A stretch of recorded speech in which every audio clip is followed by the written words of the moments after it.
Welcome to the SwimSwam podcast. I'm your host, Coleman Hodges, and joining me today, a very special guest. She is a Duke graduate, an NCAA All-American, member of the ISL. We'll get to that in a bit. She's got lots of swim stories that I'm very excited to hear. Please welcome Alyssa Marsh. Hello, thanks for having me.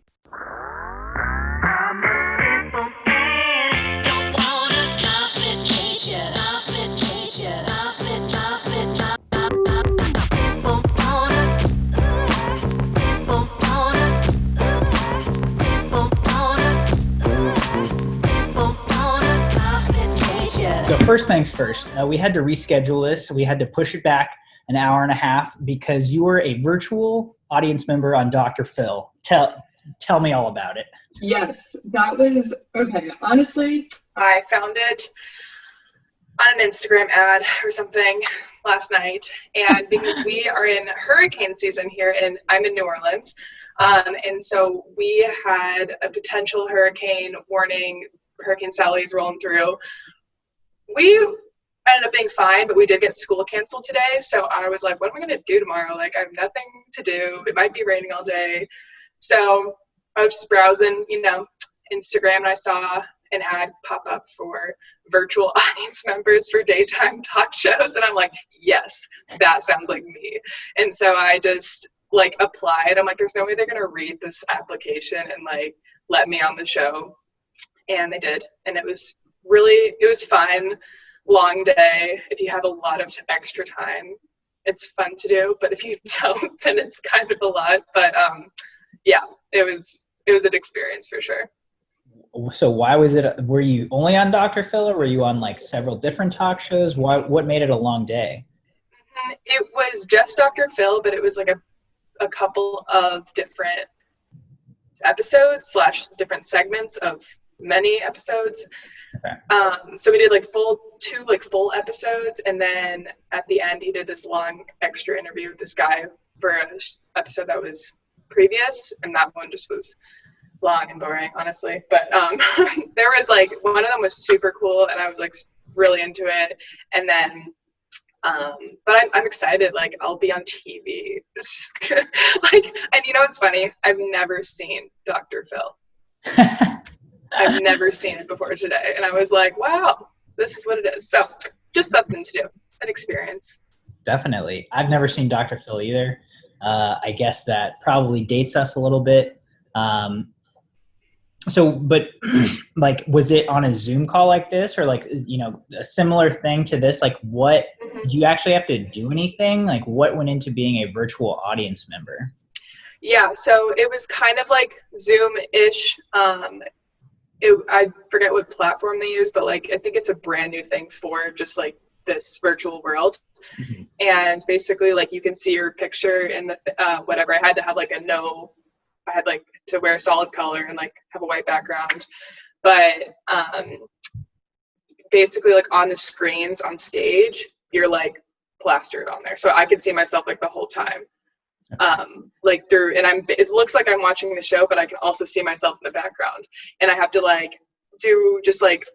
be active, be an active audience member, which honestly was sort of exhausting, but it was fun, and definitely something different. So I didn't have to do that much, but I had to look at myself, which kind of was a lot. Gotcha. Interesting. Well, yeah, sounds like an experience. Yeah. So let's get into swimming and are you sure? I'm just kidding. Right. So you are the daughter of 2016 Olympic women's head coach David Marsh, and I heard Mel, I think, talking to someone who is involved with SwimMac recently. And he said he'd had a conversation with David, I don't know, 10, 15 years ago. And he was talking about you, and he was like, oh yeah, Alyssa only swims 3 times a week. And so, with your dad, I'm sure a lot of kids can relate to growing up with their parent as a swim coach. You grew up with your parent as a swim coach. How did that kind of shape your view of swimming growing up? Yes. So yes, my dad's a swim coach. My mom is also a swim coach and an ex-collegiate swimmer. And I think both of their experience combined really, like they had a lot of they knew a lot about the swimming world, especially in the 80s, and like kind of that sort of toxic environment of just overtraining and a lot of people that burn out. Like my mom ended up having injury at Cal and had to drop it after 2 years, and my dad was a part of the culture and coaching like growing up, and he was like, yeah, I mean, I don't want my kid to have to go through that. So what they did was sort of protect me in a way. It definitely like set me up for a lot of great stuff, and I had to catch up when it came to like aerobic base in some ways, and I'm still catching up to this day. But I basically started off doing lots of different sports. I ended up kind of focusing on gymnastics and swimming until I was 13 when I made juniors. And I was like, oh, I dropped like 6 seconds, maybe. I think 6 or 7 seconds in the 100 fly at an age group meet when I was 13, and I was like, oh, I'm pretty bad at gymnastics, and I guess I'm pretty good at swimming. So that's when I kind of made that shift, which I think is a good age anyway to, start focusing on one thing that you're passionate about rather than like really doing it all. But yeah, they wanted to make sure that I was well balanced, well-rounded as a person and an athlete, and making sure that I loved swimming still. And they've never like forced me to do it. Both my siblings, my sister swam in high school and she had a really good time but didn't do it in college. My brother honestly doesn't love the water. He said he'd rather run a half marathon and swim a 50 free, and I'm like, that's fair. But yeah, just a lot of balance is key. Yeah. And so how did you like we said, you didn't, just grind it out in the pool when you were younger. And after you dropped gymnastics, after you decided to just focus on swimming, what else did you balance that out with? I would just say like focusing on school, but honestly at that point my club team wasn't one of those clubs where you do 6 mornings a week and 6 afternoons a week. It was like I had maybe one morning practice, and even then my mom was like, you don't have to go. And I'm like, Mom, I'm gonna go. Like, I'm not gonna just be that one kid that doesn't go to morning practice. But I think what balanced it out was my just having so many good relationships in swimming and my friends there, and like loving that side of it. And at that point I was driven, determined, I had goals. So like but I don't know, I did see a lot of my friends like grind when they were younger. Some of them turned out awesome, doing super well right now. Some of them didn't, and I just don't know what category I would have fit in. Another way I think it helped me was when I was making that transition, I wasn't in the highest group for my age. I wasn't like in the gold group versus the silver group. I wasn't in the senior 1 group versus senior 2. We had this one group in SwimMac that was like, I forget what it was called, but it was basically all the best high school swimmers from North and South. It was everyone who basically had juniors and Olympic trials, and I was the only Olympic trial person not invited. And my dad ran the group, and it was just because they wanted to make sure that I wasn't putting too much. I don't even know. Like honestly, that's a good question for my dad because it worked out, but like. I'm not even sure why.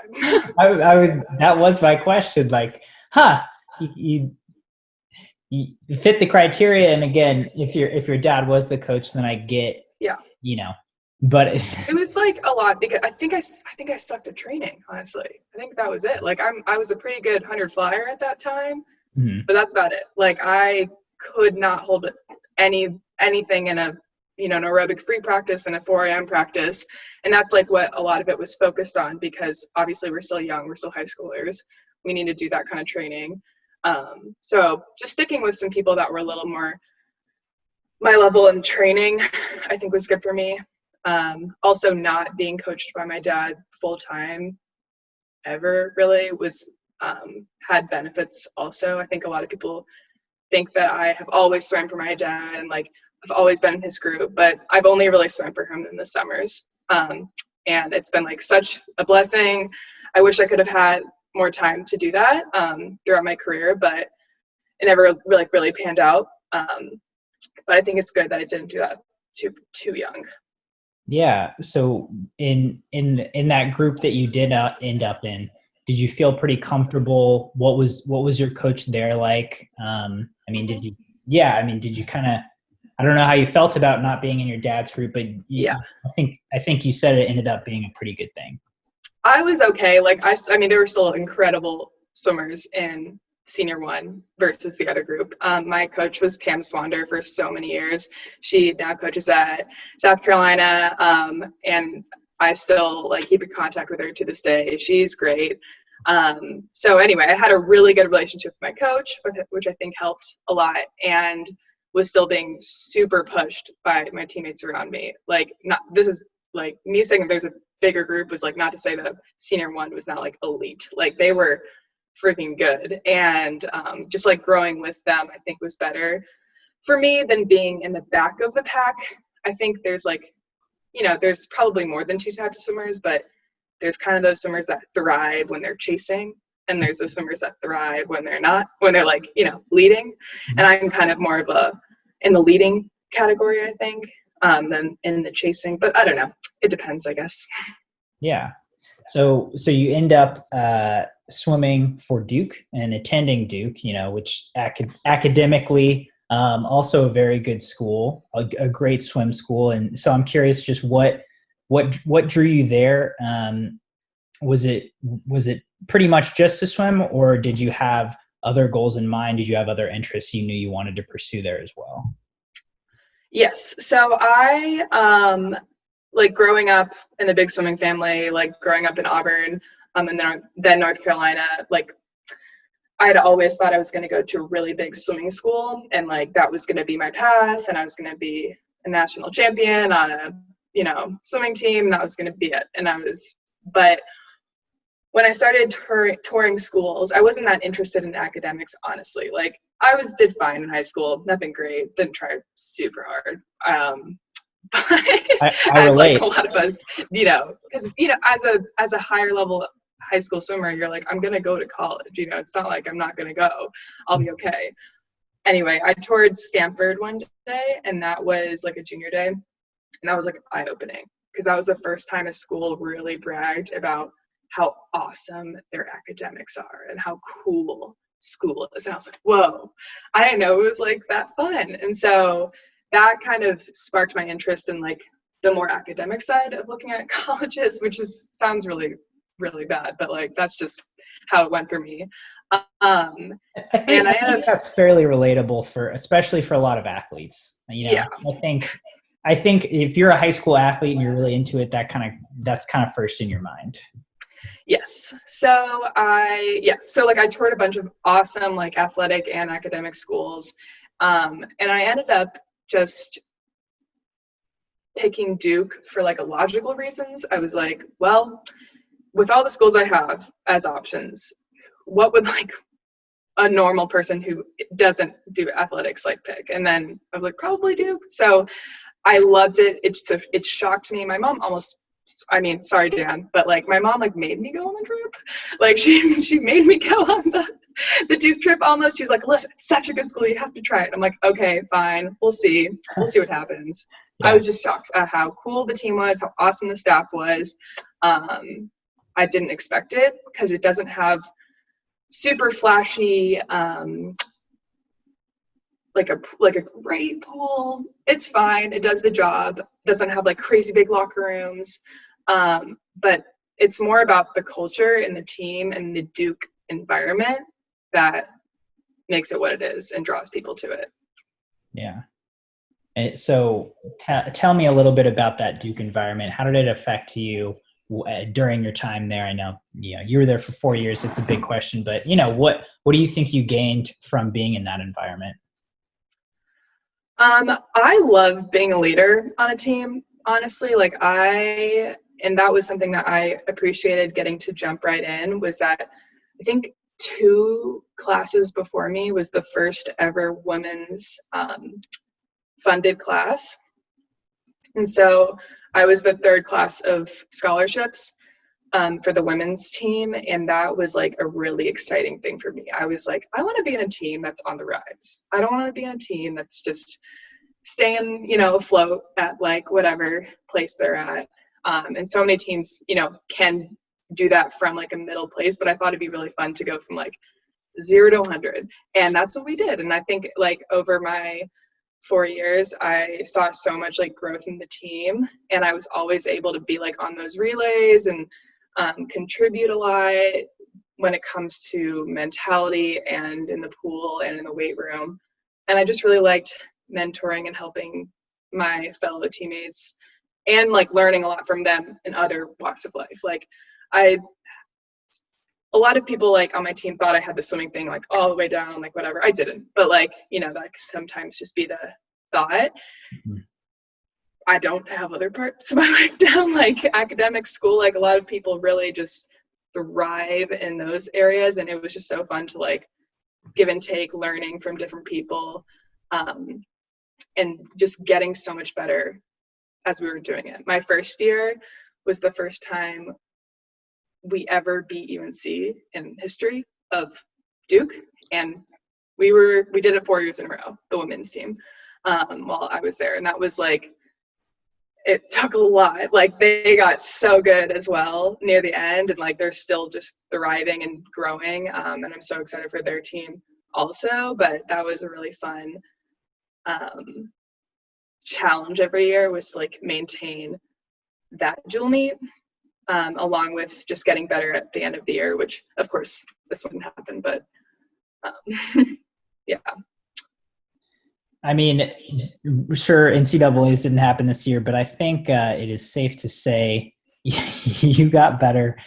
You got better at the end of this year. You mentioned that UNC Duke relay, and this year, your senior year, you split 22-0 in the 50 fly at that meet in the 200 medley relay, and then you did it again at the ACC champs to help Duke to a 4th place finish in that relay. I think that turned some heads pretty quickly, and it was certainly awesome to see as a spectator. But I mean, you talked about kind of bringing a program to going to a program on the rise, and it seems like that's exactly what Duke was while you were there, and what you helped Duke to achieve while you were there, because every year, just looking at your results, you were getting better and better and better. And then kind of, you talked about being a leader on the team. As that happened, Duke was just getting better and better and better. And I don't remember what they were seeded going into NCAAs this year, but I think it's safe to say it was their highest seeding in team history heading into NCAAs. Honestly, I don't know. That's fair. Yeah. Yeah. And so it was, it seemed like you had a really good fit in the pool. Outside of the pool, let's dive a little deeper into how you grew, just in the classroom, in your life. I know 2 summers ago, you did a summer abroad in Vietnam. Mm-hmm. It wasn't like the full summer, but yeah. Okay. But yeah, it seemed like you grew in the pool. Tell me about outside the pool. What you gained at Duke. Yes, and this so much love for the pool, but like so much love for out of the pool, because that's the part that both of it really carries through the rest of your life. But like that's the part I didn't have yet. Like that's the part I needed a lot of growth in. So my first semester was a train wreck. I did really bad in my classes, like just wasn't ready for college. And like I would have done bad anywhere, honestly, because I just didn't know how to study. I didn't know how to write, whatever. But I didn't let that discourage me. I knew I had a lot left. I knew if I just like worked harder and got the flow of it, it would. So all you rising freshmen out there, it's a tough semester. And if you're doing well, just props to you. But I had just so much academic growth. What I learned was like I learned to love to learn. And that was the best part of my academic experience, is that I loved picking out classes and going and learning about all these like weird, detailed. I love taking arts classes and music classes at Duke. My favorite, I think one of my favorite classes was this class just on Motown music and the 60s and just like that kind of stuff. And it was just so engaging, and I feel like I know so much about that topic now just from a college class. It's something you don't get in high school, and that was just seeing that side of academics was really thrilling to me. And then yes, going into my junior year, I was in a bit of like a mental rut in swimming, and I wasn't really sure what was going on, especially long course.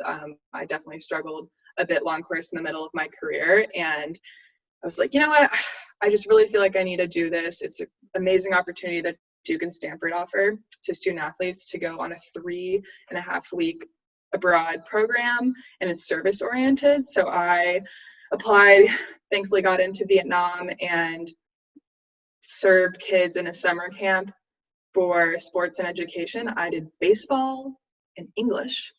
Baseball, I mean, you know, hand-eye coordination's not quite there, but that was like definitely the easiest, I'm quoting, sport to do versus volleyball, basketball, and soccer when it came to like knowing how to do technique and stuff for little kids. But that was something that really inspired me. I loved the classroom. I loved teaching English, and that was something that I didn't think I was going to really like that much until I got in there. And so seeing myself thrive in a classroom with kids is the reason why I am where I am now in New Orleans teaching. And yeah, and so that was like an amazing summer. I actually got back from that trip, had 1 week, and then went to nationals. And I only swam 50s. And it was the best meet ever. Didn't do great, but like it was just it was fun. Yeah. It was a fun summer. Needed some balance at that point in my life, and I got it. That's so cool, and I hopefully my personal hope for all swimmers is that this quarantine, you know, this forced break has shown people that it's okay to take some time out of the pool, and you can still get back in. Mm-hmm. and be okay. And you know, it seems like you did that for yourself. You took that time. I'm guessing you didn't swim those 3.5 weeks. No, and like barely even worked out because we were really, really high. Like they said we had a gym and stuff, and I could have woken up at 5 every day to go to the gym before the camp, but I was like, maybe sometimes. But yeah, I didn't swim. Yeah. Which is so cool. And you know, like you said, your parents were masters, or you know, very, very well knowledgeable about that swim culture that can be very toxic at times, of just grinding and just you know, you can't take a day off, which certainly can be true sometimes. But I think overall, you know, if you need a break, give yourself a break. And, yeah.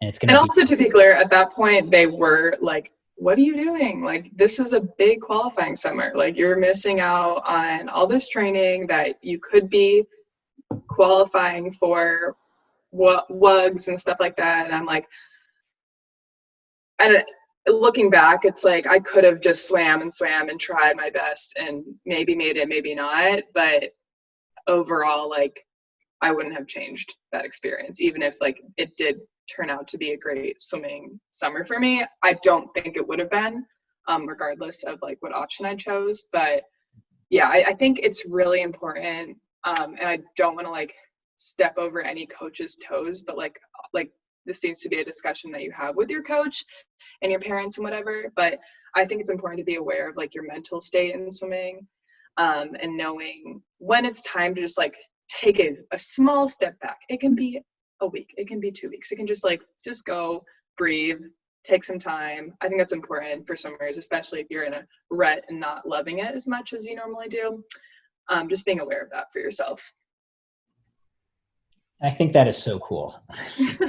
I'm a big fan of that philosophy. But that's really cool to hear your experience in that regard. And then to go to nationals and swim a bunch of 50s. I mean, come on. Yeah, still won B final, 50 plus. Which is awesome. I mean, yeah. So super cool. You finished up your time at Duke, and then and like you said, that trip kind of inspired you to go to teaching. So kind of you had ACC champs, NCs gets canceled. Take me through kind of your process of what went on after that. Were you pretty sure you were going to keep swimming? Were you pretty sure of what you wanted to do, after you had graduated? What was the last few months like? Yeah, I'll like backtrack a bit to like the fall. The fall, I was like applying to a bunch of jobs because that's what everyone does at Duke. It's like if you're a senior, just applying to jobs galore, even though it doesn't, like, you don't have to, like, it's just like the culture, and that's also another topic. But I was like, well, might as well just practice like applying and interviewing places. And so I applied to Teach for America. I was super interested in it. My friend Maddie Hess, who swam with me at Duke, is in New York doing it. And then my friend, actually, who was on my Vietnam trip as well, applied and got in before I applied. And he was my co-athlete of the year at Duke, and he's a fencer. Okay. And him like being so pumped for this opportunity made me be like, oh my gosh, actually, yeah, this does seem like something I actually want to really pursue. So I got accepted to Teach for America, I think in like February or so, I think it was like January. And so I knew that I was going to be doing that early on. And so I had like this set thing. I was like, I'm just going to swim through, focus, do my best at the end of the year. And then I'm going to go back home, train for trials, do that, shoot my shot. And then, we'll see what happens. Mm-hmm. And then I wasn't planning on swimming this year, basically. Because I am teaching full time, mm-hmm. which is a hard thing to do while being a professional athlete. But when the pandemic hit and we were a couple days out from leaving for NCAAs, that was like that I was in a state for swimming where I was swimming so well, but I was in a funk still. I was still in a little bit, like, I was confident in my athletic ability, but I wasn't like loving it necessarily. And that's something that I know so many swimmers go through, and it's hard to talk about because it's like, even if you're doing well and you have this whole team looking up to you, you still can be in a mental funk, which is where I was. Gotcha. Immediately when I got canceled and I was going home, my mindset and like motivation just like bam, turned on right after. And I was still going to swim fast at NCAAs. I was going to be my best meet of my life, I am confident of. But just like having that drive back was actually such a cool feeling. And the pandemic, what I think benefited my swimming more than most things could have, which is really odd, especially just for my mental state. So got to swim at home all summer, moved here, have a great training opportunity here as well. But yeah, so that was my pandemic story. That's a good one. And again, a pretty unique perspective. That's really cool that you say that you can be swimming well, like I said, you're swimming best times, like you said, swim the best of your life and still kind of mentally not all about it. And that's okay. Yeah, and it wasn't all because of swimming as well. That was like, it was just I was kind of in just like a funk. But yeah, so that's just, it's possible to be like that. Yeah. So we're at the present, you're in New Orleans teaching for full time for Teach for America. Mm-hmm. You said you have a swimming opportunity there. So are you training there currently? Yes. So it is like, it gets a bit shaky with the hurricanes because the pool's closed down, even if it's a beautiful day like today. But I moved into an apartment that has a pool, and like, it's not great, but like I have a lap lane that is super wavy and sometimes the pool's a little murky, but like one lap lane. like it's like one that has like the two walls on either side, so the waves are just like like crashing, so you can't really do much, but that's my backup. Okay. But then I have my, like when we moved here, I was like looking at club teams and stuff because I knew that my other swimming opportunity, Tulane, which is awesome, was taking a bit to like pick up with the pandemic, and I knew I needed to get back, like keep up my training. So I am so generously able to swim with New Wave Swimming here in New Orleans. They swim at the University of New Orleans pool, and that's been like super fun to kind of get back into a high school group and, you know, do those practices. The coach Ross is like awesome. He has helped me out so much in these past couple of weeks. I also have like a membership at that pool, so if I ever just need like an hour to swim by myself, I can do that. And then I have Tulane. So I'm a volunteer assistant coach at Tulane, which gives me the opportunity to swim with them in currently just the mornings and dry land because their afternoon practices are during my school hours. But I'm still on that 6 a.m. grind, which is a blast, but I am honestly like so grateful for it. So it actually is a blast. It's crazy. So, and does that mean you're actually coaching as well? I mean, I help, like I'm in the water. So as swimmers know, like you can coach each other. And so I think that's what I do if I'm doing much, but I think my job right now when I'm there, when I get the opportunity to go, is to just like push the girls around me, help them get better. And I think that's like the best thing I can offer at this point. Yeah. Nice. That sounds like a full schedule. It is. Yay. And so, and on top of everything, you are one of the newest members of the LA Current in the ISL. And I know we talked about this right before we started. It's a little uncertain how that's going to work with your teaching, but what are you thinking so far? Where are you at with how are you going to balance that, 4 to 6 week long ISL season, possibly longer? It starts mid-October with this full-time teaching.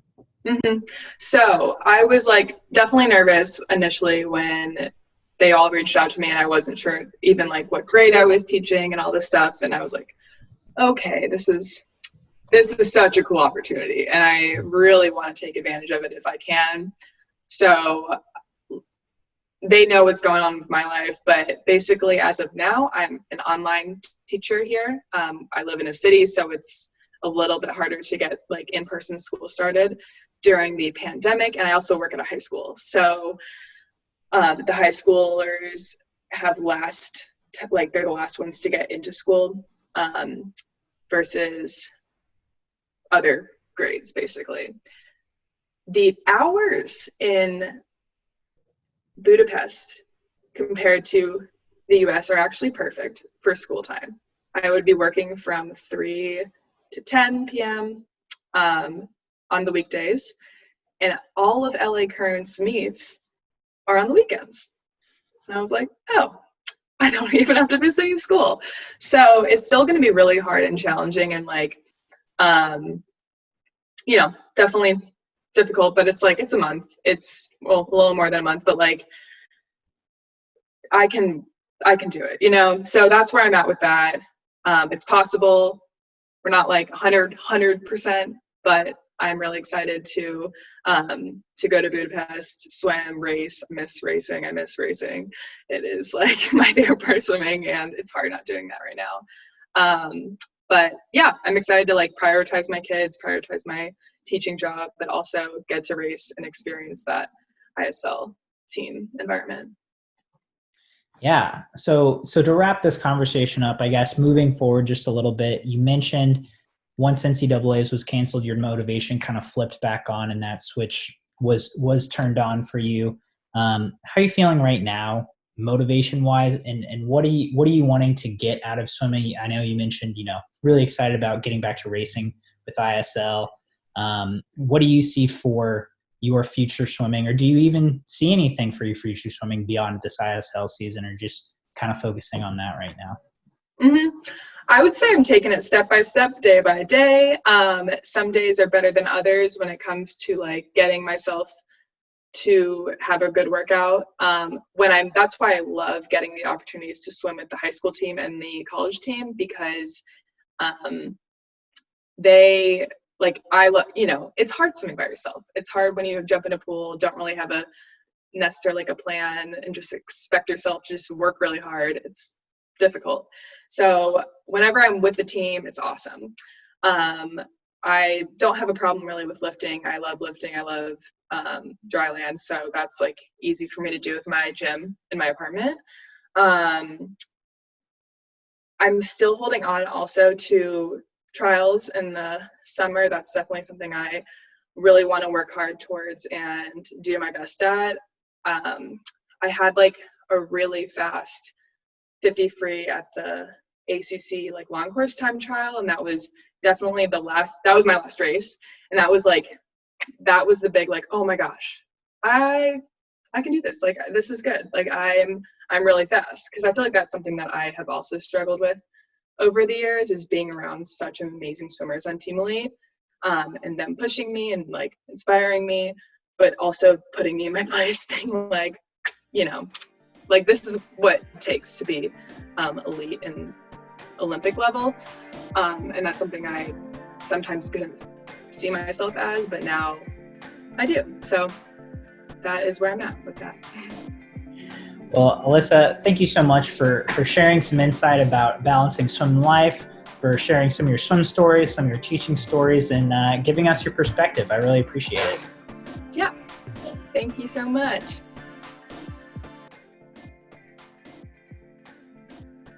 You've been listening to the SwimSwam podcast. Stay tuned for new episodes every week. You can take SwimSwam podcast on the go by subscribing on your favorite podcast platform. Look for links in the description below, and be sure to subscribe to our YouTube channel for more videos as well.